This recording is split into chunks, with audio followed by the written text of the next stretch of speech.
जय Hind. Hello friends, कैसे हो आप सब लोग।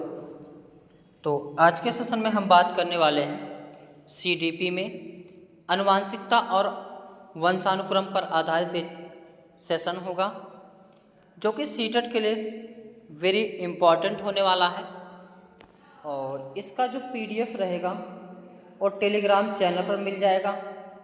टेलीग्राम चैनल का नाम है @विजय एकेडमी 81। और डायरेक्ट यहाँ से स्कैन कर भी कर सकते हैं, पीडीएफ को प्राप्त कर सकते हैं।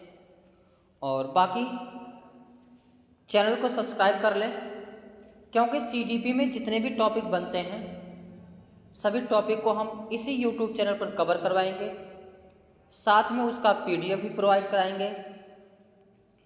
और 30 में 30 नंबर आ सकता है, ये जो है 99.99% गारंटी भी लेते हैं, क्योंकि केवल हवा ही नहीं बल्कि मैं खुद ही 30 में से 30 नंबर सीडीपी में लेकर आया हूँ। तो इसमें कोई संशय वाली बात नहीं है, 30 में से 30 नहीं आ सकता। हरियाणा टेट में 28 नंबर आए हैं, यूपी टेट में 30 नंबर आए हैं। तो आप सभी लोग भी ला सकते हो 30 में 30 सीडीपी में, कोई बड़ी बात नहीं होती है। तो चलते हैं, देखते हैं अपने इस सेशन को। आनुवांशिकता एवं वातावरण यानी हेरिडिटी एंड वातावरण, इसके बारे में हम संपूर्ण जानकारी इसमें देखेंगे। एग्जाम में जो भी पॉइंट पूछे जाते हैं, कुछ प्रश्नों को भी हम इसमें देखेंगे, जिससे ये पता लग पाएगा पेपर जो है किस प्रकार से बनते हैं। तो चलते हैं, देखते हैं। सबसे पहले देखते हैं आनुवांशिकता क्या होती है, यानी हेरिडिटी क्या होती है। ये चीज़ ध्यान रखना, जो पॉइंट मैं लिखा रहा हूँ या इसमें पढ़ा रहा हूँ वो पॉइंट ज़रूर याद रखना, क्योंकि वही पॉइंट जो है देखने को मिल जाते हैं। तो आनुवांशिकता होती क्या है, तो माता पिता द्वारा बच्चों में जो गुण स्थानांतरित होते हैं उस प्रक्रिया को ही क्या कहते हैं, आनुवांशिकता कहते हैं। और जो गुण स्थानांतरित होता है उसी को आनुवांशिक गुण कहते हैं, इसे ध्यान रखना। तथा माता पिता से बच्चों में आनुवांशिक गुणों का संचरण गुणसूत्र के माध्यम से होता है। गुणसूत्र को जीन भी कहते हैं। प्रश्न ये भी पूछा जाता है, माता पिता के जो गुण हैं उसका वाहक कौन होता है, तो गुणसूत्र होता है, यानी जीन होता है। वंशानुक्रम ही निर्धारित करते हैं कि व्यक्ति के व्यक्तित्व और बुद्धि को कितना अधिक विकसित किया जा सकता है। जो वंशानुक्रम होता है वही निर्धारित ये करता है कि व्यक्तित्व का मतलब व्यक्ति का व्यक्तित्व कैसा होगा। अच्छे माता पिता के लड़का है तो अच्छा व्यक्तित्व वाला होगा, गड़बड़ माता पिता का लड़का है तो गड़बड़ होगा। अगर कोई व्यक्ति रास्ते में जाते हुए मतलब लड़का पीछे या आगे देखने की आदत जो है वह उसका गुण नहीं है, उसके दादा मम्मी पापा या कोई ऐसे उनके में देखने का गुण पीछे रहा होगा, तब वो गुण जो है उस बच्चे के अंदर आया। यानी पूर्वजों से जो गुण बच्चों के अंदर स्थानांतरित होते हैं वही होता है आनुवांशिक गुण। और उसी गुण के द्वारा व्यक्ति के व्यक्तित्व का निर्धारण किया जाता है। आगे, आनुवंशिकता आनुवांशिक गुणों का संगठन है जो बच्चों को अपने माता पिता या पूर्वजों से गर्भावस्था से ही प्राप्त होता है, यानी गर्भावस्था में ही प्राप्त होता है।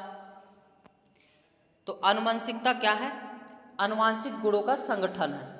अब आनुवांशिक गुण क्या है, तो मम्मी पापा या पूर्वजों द्वारा जो गुण प्राप्त होता है वही क्या है, आनुवांशिक गुण है। आगे पॉइंट है, वंशानुक्रम व्यक्ति की जन्मजात विशेषताओं का पूर्ण योग है। ये भी कई बार पूछा गया प्रश्न है कि वंशानुक्रम क्या है, तो जन्मजात विशेषताओं का पूर्ण योग है। वंशानुक्रम या आनुवांशिक गुण प्रत्येक व्यक्ति को अपने माता पिता से प्राप्त होता है, जो स्थिर होता है। ये भी पॉइंट पूछा गया है, निम्न में से कौन सा गुण जो है स्थिर होता है? तो आनुवांशिक जो गुण होता है वह स्थिर होता है। आगे, वातावरणीय प्रभाव से इन गुणों को दिशा व दशा मिलती है। यानी जो गुण बच्चों के अंदर प्राप्त हुए वो तो प्राप्त हुए ही, लेकिन उस गुण को अच्छा और बुरा भी बनाया जा सकता है वातावरण के माध्यम से। अगर किसी भी व्यक्ति के घर में 2 बच्चा हुआ और एक बच्चे को हमने अच्छे परिवार में पाला पोसा, दूसरे बच्चों को एक खराब वातावरण में पाला पोसा, तो दोनों के गुणों में भिन्नता पाई जाएगी। हालांकि बच्चा एक ही है, एक ही घर से है, लेकिन उसके अंदर भिन्नता पाई जाएगी। तो किसी के विकास या व्यक्तित्व पर केवल आनुवांशिक गुण ही फॉलो नहीं करता है, वह किस समाज में रह रहा है वो भी उस पर क्या करता है, फॉलो करता है। इसलिए वातावरण सामाजिक संरचना का गत्यात्मक पहलू है। यानी जो वातावरण है इस समाज का कैसा पहलू है? गत्यात्मक पहलू है।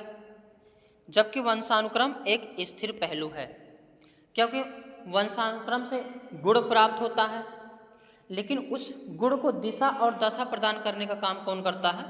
वातावरण करता है।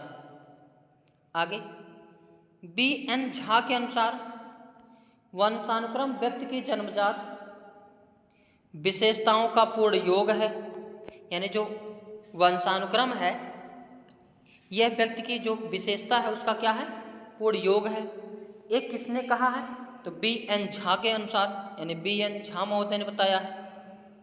आगे, आनुवांशिकता के महत्वपूर्ण सिद्धांत, वेरी इंपॉर्टेंट, इसको लगाओ। पहला है प्रत्यागमन का सिद्धांत, वेरी वेरी इंपॉर्टेंट, सीटेट के लिए बार बार पूछे जाते हैं। जो प्रत्यागमन का सिद्धांत है इसमें क्या है?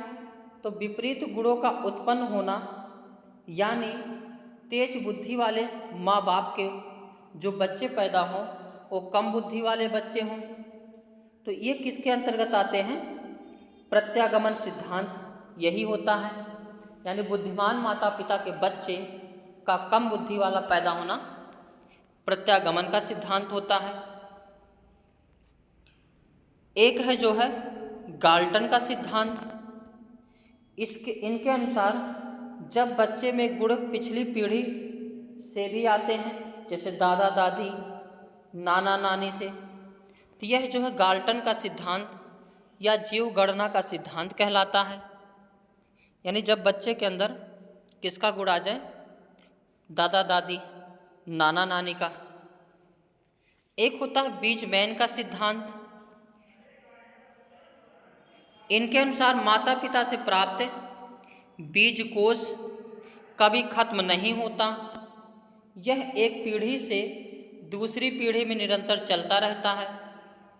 यह कौन सा सिद्धांत कहलाता है? बीज कोष का सिद्धांत कहलाता है।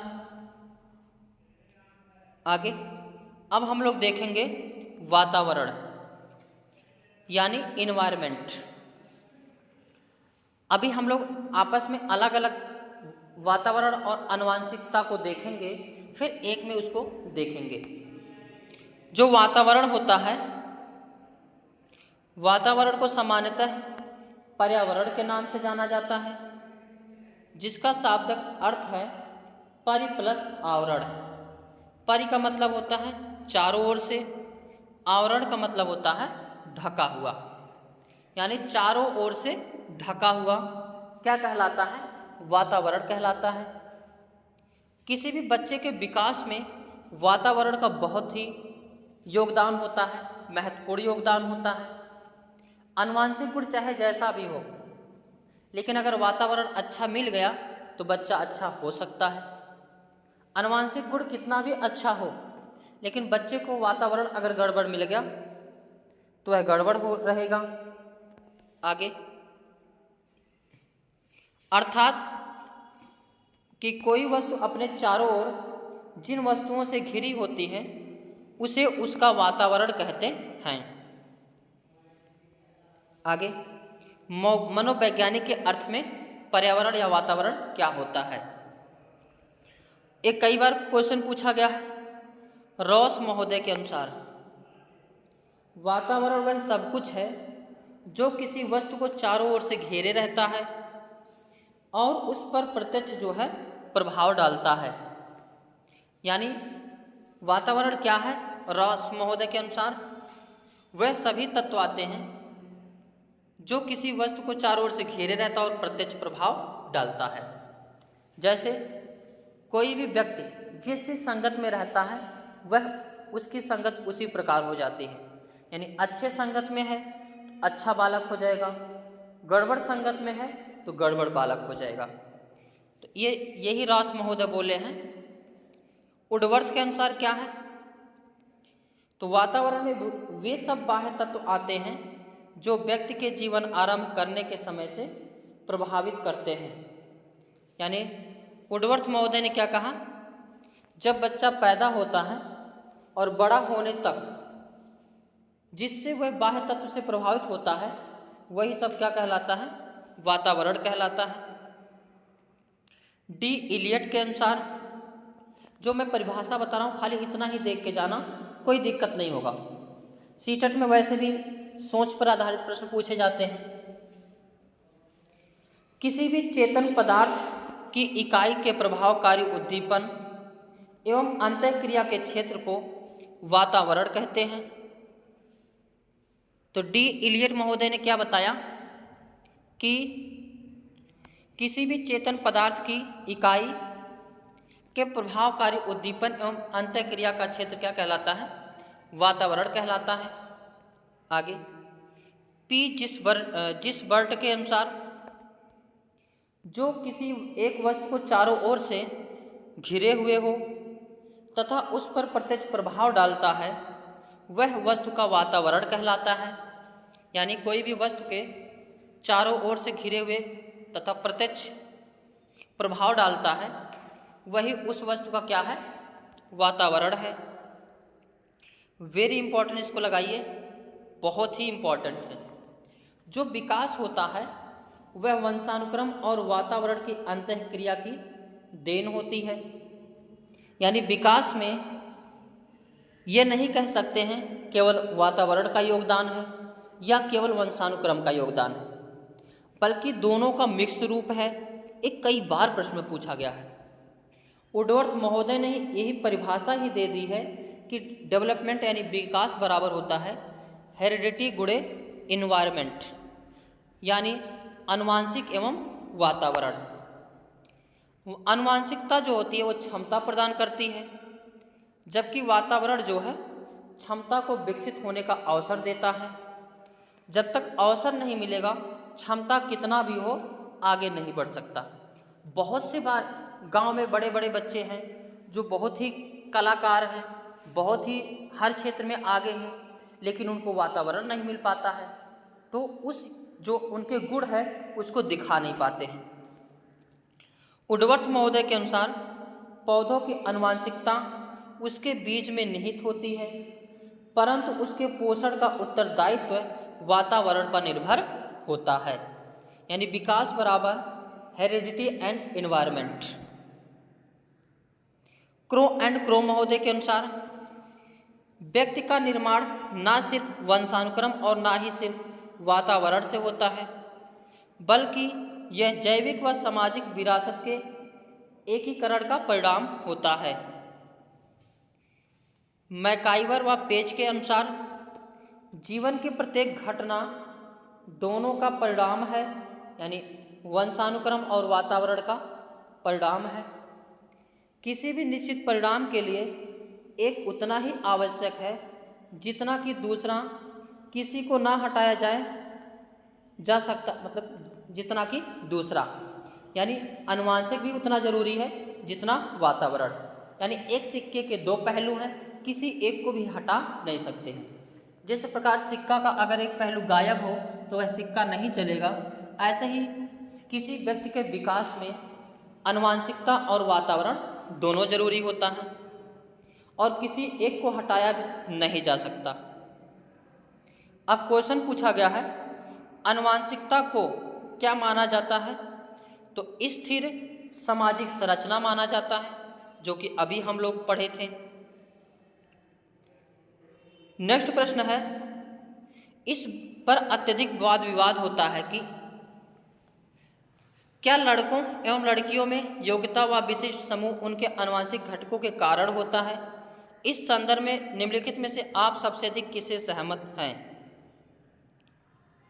अब इसमें कौन सा हो जाएगा? सहमत बताना है,